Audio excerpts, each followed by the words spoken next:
अब हम दूसरी स्किल कॉम्प्रिहेंशन स्किल के प्रश्न पत्र पर चर्चा करते हैं। यह प्रश्न पत्र भी 10 नंबर का था, जिसमें भिखारिन और झांसी की रानी पाठ से संबंधित प्रश्नों को पूछा गया था। यद्यपि अधिकांश बच्चों ने उत्तर अपेक्षा के अनुकूल ही दिए हैं, तथापि कुछ बच्चों के उत्तर अपेक्षा पर खरे नहीं उतरे हैं। आइए प्रश्नों के उत्तरों पर चर्चा कर लेते हैं। पहला प्रश्न भिखारिन पाठ पर आधारित था। निम्नलिखित पंक्तियों को पढ़कर उसके नीचे लिखे प्रश्नों के उत्तर देने थे। कोठी आ गई, सेठ जी ने सहारा देकर बुढ़िया को उतारा और अंदर ले गए और ले जाकर चारपाई के समीप उसको खड़ा कर दिया। इस पर आधारित प्रथम प्रश्न था, बुढ़िया प्रतिदिन कहाँ जाती थी और क्यों?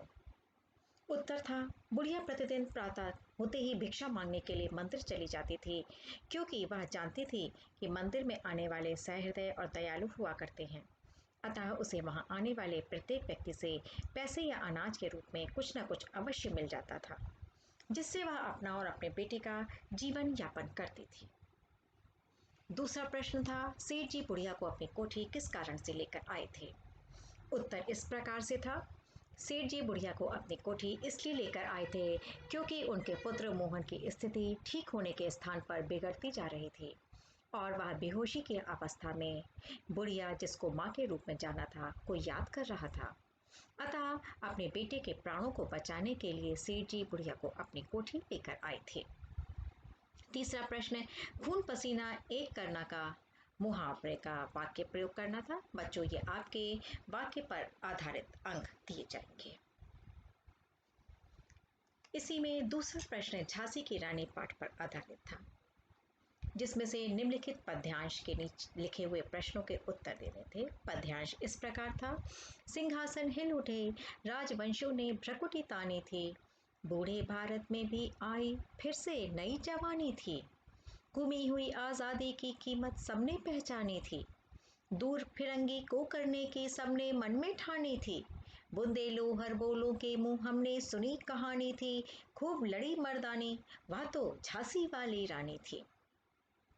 इस पद्यांश पर आधारित प्रथम प्रश्न था, उपरोक्त पद्यांश की दूसरी पंक्ति में भारत को बूढ़ा कहकर और उसमें नई जवानी आने की बात कहकर कवित्री क्या बताना चाहती है?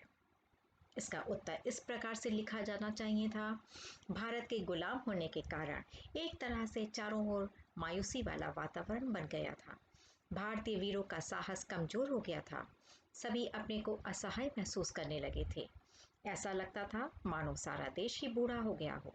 परंतु ऐसे बोझिल वातावरण में लक्ष्मीबाई ने लोगों में संघर्ष की नई भावना जागृत की और लोग एक बार पुनः नए जोश के साथ स्वतंत्रता प्राप्ति की ओर प्रयत्न करने लगे थे।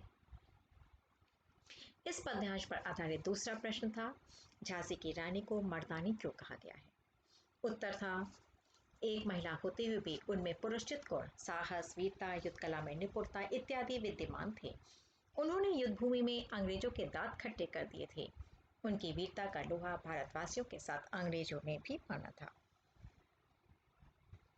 तीसरा प्रश्न था, लक्ष्मीबाई को किसने मुंह बोली बहन बनाया था?